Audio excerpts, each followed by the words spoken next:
రాష్ట్రానికి ముఖ్యమంత్రిని చేసి 2009లో కరీంనగర్ జిల్లా నుంచి వలస వచ్చి మహబూబ్నగర్కు బతకడానికి వచ్చి ఒక్క ఓటేయని మహాప్రభు అంటే నిన్ను ఎంపీగా గెలిపించి మా గుండెల్లో పెట్టుకొని చూసుకొని మేము పల్లకీలో మోసి పార్లమెంటుకు పంపిస్తే మా గుండెల మీద తంతవా? ఇది నీ నీతి, నీ జాతి. నువ్వు వచ్చి ఇక్కడ వచ్చి మమ్మల్ని తప్పుపడతావా? రొయ్యల పులుసు తిన్నందుకే అంత విశ్వాసం చూపిస్తావు. ఒక్కసారి రోజమ్మ పెట్టిన రొయ్యల పులుసుకి నిన్ను మోసినందుకు 2009లో నిన్ను పల్లకీలో మోసి పార్లమెంట్లో పంపించినందుకు మా పాలమూరు జిల్లాకి ఏం చేసినావు? పార్లమెంట్లో నోరు లేకపోయినా, పార్లమూరులో ఊరు లేకపోయినా నిన్ను పార్లమెంటు సభ్యుడిగా మేము ఎన్నుకొని నీకు రాజకీయ భిక్ష పెడితే మా పాలమూరు ఎండబెడతావు, మా కల్వకుర్తి ఎడారిగా మారుతుంది, మా భీమా నెట్టంపాడు కోయిల్ సాగర్, మా నారాయణపేట కోడంగల్ లిఫ్ట్ ఇరిగేషన్ని ఎక్కడికక్కడ పడవ పెడతావా? ఇదా నీ నీతి, నీ జాతి అని నేను వారిని అడగదలుచుకున్నా అధ్యక్ష.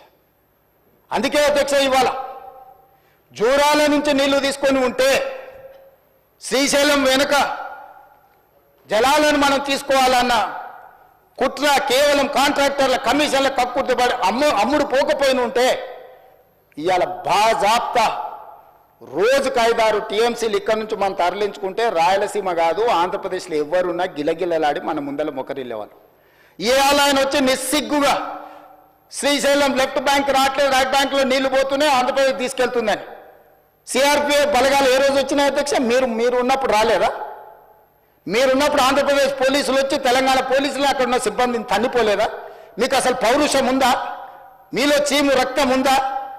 ఆంధ్రప్రదేశ్ నుంచి పోలీస్ సిబ్బంది వచ్చి తెలంగాణ సిబ్బందిని తన్నిపోతే కూడా సిగ్గు లేకుండా ఫామ్ హౌస్లో పండుకున్న మీరు ముఖ్యమంత్రి, మీరు ప్రభుత్వం ఉన్నప్పుడు సిఆర్పిఎఫ్ బలగాలు తిష్ట వేస్తే నాగార్జున సాగర్ ప్రాజెక్టు మీద మన్ను తిన్న పాముల్లాక ఉన్న మీరు ఈరోజు మమ్మల్ని తప్పుపట్టి మీరు చేసిన పాపాలు అన్నిటిని మా నెత్తి మీద నెట్టేసి నోరు ఉంది కదా అని వాగి మమ్మల్ని తప్పుపట్టాలనుకుంటున్నారా? ఇదేనా మీ 10 ఏళ్ల అనుభవం?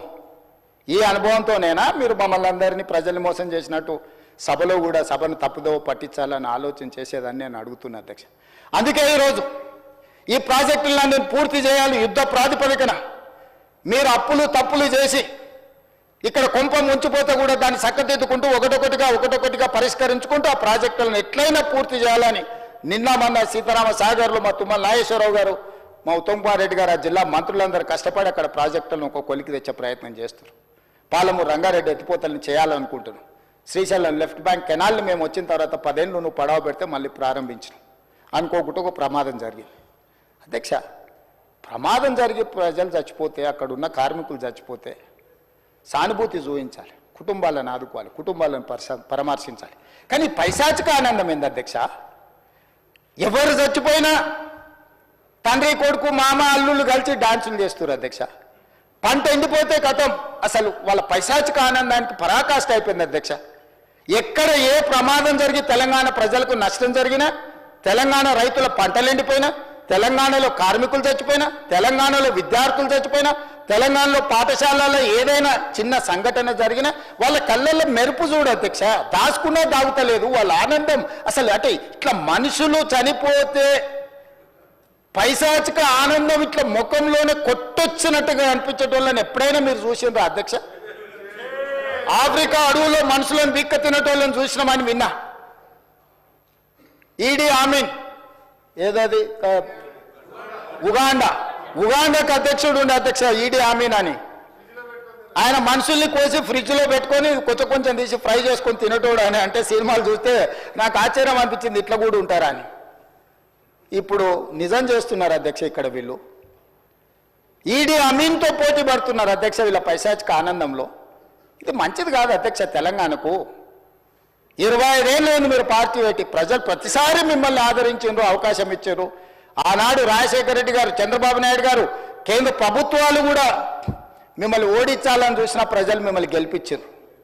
మరి ఈనాడు గుండుసున్న ఇస్తే కనీసం జ్ఞానోదయం కలగాలి కదా అధ్యక్ష. 8 సీట్లలో డిపాజిట్లు పోవడం అనేది సామాన్యమైన విషయమా అధ్యక్ష? ఎందుకు ఆత్మ పరిశీలన చేసుకోరు? ప్రజల్ని ఎందుకు తిడుతున్నారు అధ్యక్ష? మీరు చేసిన తప్పులకు, మీరు చేసిన అప్పులకు ప్రజలు శిక్ష విధించిండ్రు. దాన్ని వదిలేసి ప్రజలే తప్పు చేసినట్టు, ప్రజలే క్షమాపణ చెప్పాలన్నట్టు, ప్రజల్నే ఉరిదీయాలన్నట్టు, ప్రజల్నే శిక్షించాలన్నట్టుగా వాళ్ళ మాటలు చూడండి అధ్యక్ష. ప్రజలు వాళ్ళు ప్రజలు మోసం చేసింది మాట్లాడతలేరు అధ్యక్ష.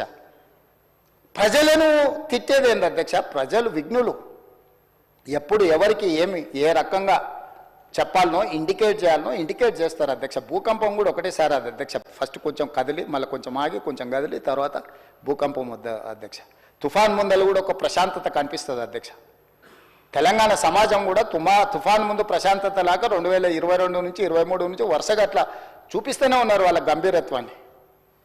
ఇప్పటికైనా జరిగిన పరిణామాలు అంచనా వేసుకొని పరిశీలించుకొని వచ్చి కూర్చొని ఒక బాధ్యత కలిగిన ప్రతిపక్షంగా ఇక్కడ ఉండి మంచిని మంచి చెడును చెడు మీ అనుభవాన్ని ఉపయోగించి విశ్లేషించి విడమర్చి మాట్లాడితే ప్రజలు ఆమోదించేటోళ్ళు అధ్యక్ష. మాటకు ముందు స్టేచర్ మాటకు వెనకాల స్టేచర్ అంటారు అధ్యక్ష. మీ స్టేచర్ పట్ల ఉన్న మీ ఆలోచన మీ పట్టింపు ఈ స్టేట్ ఫ్యూచర్ పట్ల లేదా అధ్యక్ష? నేను అడుగుతున్నా, ఈ స్టేట్ ఫ్యూచర్ వద్దా? ఈ స్టేట్ ఫ్యూచర్ వద్దా? మీ స్టేచర్ గురించే మీ తాపత్రయమా? ఒకనాడు మీరు అధికారంలో ఉన్నారు, మీ పార్టీకి అధికార పార్టీకి స్టేచర్ ఉండే. 2023 డిసెంబర్ 3 తారీఖు నాడు అధికారం నుంచి ప్రధాన ప్రతిపక్ష పార్టీ స్టేచర్ ఇచ్చారు. ప్రతిపక్ష పార్టీ స్టేచర్ అది మీ పార్టీకి. 2024 మే జూన్లో పార్లమెంట్ జరిగింది, గుండు సున్నా ఇచ్చిండ్రు, మీ పార్టీని మార్చరికి పంపించారు. నేనేం తప్పు మాట్లాడిన అధ్యక్ష? ఏమన్నా నేను? ఆనాడు మీరు అధికారంలో ఉన్నారు, స్టేచర్ ఉండే, తర్వాత ప్రతిపక్షం స్టేచర్ పడిపోయింది, ఆ తర్వాత గుండు సున్నా వచ్చి 8 డిపాజిట్లు పోయినాక మార్చరీలకు పోయిందని అన్న అధ్యక్ష. నేనేమన్నా అధ్యక్ష? అందులో తప్పేముంది అధ్యక్ష? బీఆర్ఎస్ ఈరోజు మార్చరీలో ఉందని నేను చెప్పిన అధ్యక్ష. దాన్ని ఒక వ్యక్తిని అన్నట్టుగాను పెద్ద ఆయన్ని చంద్రశేఖరరావు గారు నేను అన్నట్టుగా హరీష్ రావు గారు కేటీఆర్ గారు చిత్రీకరిస్తున్నారు అధ్యక్ష. అంత కుత్సిత స్వభావం నాకు లేదు అధ్యక్ష.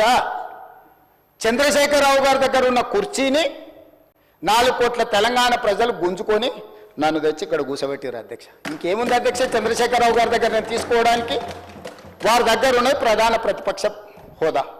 ఆ ప్రధాన ప్రతిపక్ష హోదా ఎవరికి కావాలి అధ్యక్ష? అయితే హరీష్ రావు గారు కావాలి, లేకపోతే కేటీఆర్ కావాలి. అయితే గీతే ఏదైనా కోరుకుంటే జరగరాంది ఏదైనా జరిగితే వాళ్ళిద్దరు ఆ కుర్చీ కోసం పోటీ పడతారు. కానీ నేను ఇక్కడి నుంచి అక్కడికి పోను కదా అధ్యక్ష. నేనెందుకు కోరుకుంటా అధ్యక్ష? ఇది సింపుల్ లాజిక్ కదా అధ్యక్ష. నాకెందుకు ఆపాదిస్తున్నారు అధ్యక్ష అట్లాంటి తప్పుడు మాటలు అన్నిటినీ? నేను అట్లా కోరుకుంటలేను అధ్యక్ష. 100 సంవత్సరాలు ఆయురారోగ్యాలతో చంద్రశేఖరరావు గారు ఉండాలి, వారు ఆ ప్రతిపక్షంలో అట్లనే ఉండాలి, నేను ఇక్కడనే ఉండాలి, వారు సూచనలు చేస్తూనే ఉండాలి, నేను మంచి పరిపాలన అందిస్తూనే ఉండాలి, మా ఆర్థిక మంత్రి గారు మాకు నిధులు అందిస్తూనే ఉండాలి అధ్యక్ష. ఇది మా ఆలోచన అధ్యక్ష, ఇది మా భవిష్యత్ కార్యాచరణ. నేనెందుకు కోరుకుంటా అధ్యక్ష? నాకెందుకు? వాళ్ళు సరిపోను అన్నట్టు మళ్ళీ నేను కావాలా? వాళ్ళ ఇంట్లోనే పోటీలు పడుతారు నలుగురు, ఎవరు అందులోకి రావాలను. మా మిత్రుడు మహేశ్వర్ రెడ్డి గారు కూడా ఉన్నారు. మంచి మనసు ఉంటే మాతో పాటు ఇక్కడ కూర్చుంటాడు, ఈ రోజు కాకపోతే రేపైనా. ఏమున్నది అధ్యక్ష? నాకు మంచి ఫ్రెండే, నేనేం కాదంటలేను అధ్యక్ష.